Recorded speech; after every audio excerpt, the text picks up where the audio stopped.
Prawns pulao ఎలా తయారు చేయాలో చూద్దాం. ఈ వీడియో మీకు నచ్చినట్లయితే ఒక లైక్ చేయండి. అలాగే మీ ఒపీనియన్‌ని కామెంట్ సెక్షన్‌లో తెలియజేయండి. చాలా ఈజీగా, టేస్టీగా ప్రాన్స్ పలావ్‌ని తయారు చేసుకోవచ్చు. శుభ్రంగా కడుక్కున్న రొయ్యల్లోనికి 1 టేబుల్ స్పూన్ కారం, హాఫ్ టీ స్పూన్ సాల్టు, కొద్దిగా నిమ్మరసం ఇవన్నీ ఏసుకొని రొయ్యలు పట్టేట్లు బాగా మిక్స్ చేసుకోవాలి.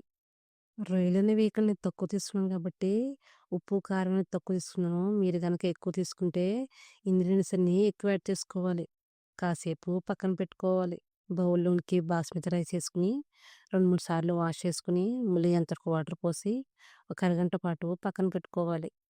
స్టవ్ మీద ప్యాన్ పెట్టుకొని 2 టేబుల్ స్పూన్ నూనె పోసుకొని, నూనె వేడైన తర్వాత బిర్యానీ హోల్ గరం మసాలా ఏసుకొని, ఒక 2 నిమిషాల పాటు వేయించుకోవాలి. వేగిన తర్వాత కట్ చేసిన ఉల్లిపాయలు, పచ్చిమిరపకాయలు వేసుకొని, లైట్ గోల్డెన్ బ్రౌన్ కలర్ వచ్చేంత వరకు ఫ్రై చేసుకోవాలి. ఉల్లిపాయలు ఫ్రై అయిన తర్వాత నానబెట్టుకున్న జీడిపప్పు ఏసుకోవాలి. మీకు గనక ఇష్టం లేకపోతే స్కిప్ చేసేయొచ్చు. ఏసుకుంటే టేస్ట్ అనేది బావుంటుంది. ఒక 2 నిమిషాల పాటు ఫ్రై అయిన తర్వాత అల్లం వెల్లుల్లి పేస్ట్ ఏసుకోవాలి. అల్లం వెల్లుల్లి పేస్ట్ పచ్చి వాసన పోయేంత వరకు ఫ్రై చేసుకోవాలి. అల్లం వెల్లుల్లి పేస్ట్ పచ్చి వాసన పోయిన తర్వాత మనం ఉప్పు, కారం కలిపి పెట్టుకున్న రొయ్యలేసుకోవాలి. ఒకసారి బాగా మిక్స్ చేసుకొని మధ్య మధ్యలో కలుపుతూ ఒక 4, 5 నిమిషాల పాటు ఉడికించుకోవాలి. రొయ్యలనేవి 4, 5 నిమిషాల పాటు ఉడికిన తర్వాత 1 table spoon garam masala, 1 table spoon biryani masala, కొద్దిగా కొత్తిమీర ఏసుకొని ఒకసారి బాగా మిక్స్ చేసుకోవాలి. తర్వాత వాటర్ పోసుకోవాలి.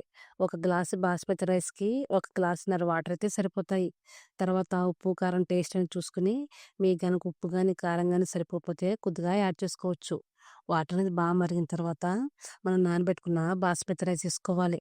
ఒకసారి నెమ్మదిగా బాగా కలుపుకొని వాటర్ ఇంకిపోయేంత వరకు ఉడికించుకోవాలి. ఇలా 10 నిమిషాల్లో వాటర్‌ని మొత్తం ఇంకిపోతాయి.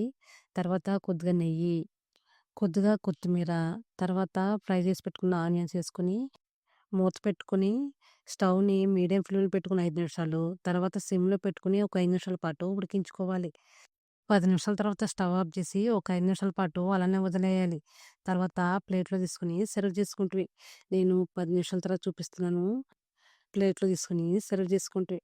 అంతేనండి. ఎంతో టేస్టీగా, ఈజీగా ప్రాన్స్ పలావ్ రెడీ. మీకు ఎవరికైనా నచ్చితే గనక ఒకసారి ట్రై చేయండి. అలాగే వీడియో పైన ఒపీనియన్‌ని కామెంట్ సెక్షన్‌లో తెలియజేయండి. చాలా టేస్టీగా, ఈజీగా తయారు చేసుకోవచ్చు. ఒక గ్లాసు బాస్మతి రైస్‌కి ఒక గ్లాసున్నర వాటర్ అయితే సరిపోతాయి. మీకు నచ్చితే గనక ఒకసారి ట్రై చేయండి.